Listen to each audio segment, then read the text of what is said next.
Another thing is to disseminate propaganda to influence people's minds. And this is a major function of the CIA. 400 journalists cooperating with the CIA, including some of the biggest names in the business, to consciously introduce the stories into the press. Well, give me a concrete example of how you use the press this way, how a false story is planted and how you got it published. Well, for example, in my war, the Angola War that I helped to manage, 1/3 of my staff was propaganda. Ironically, it's called covert action inside the CIA. Outside, that means the violent part. I had propagandists all over the world, principally in London, Kinshasa, and Zambia.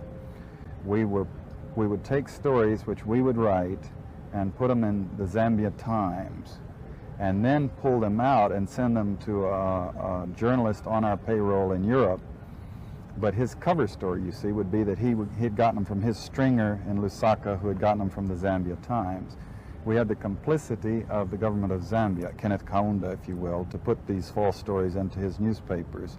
But after that point, the journalists, Reuters and AFP, the management was not witting of it. Now, our contact man in Europe was. And we pumped just dozens of stories about Cuban atrocities, Cuban rapists.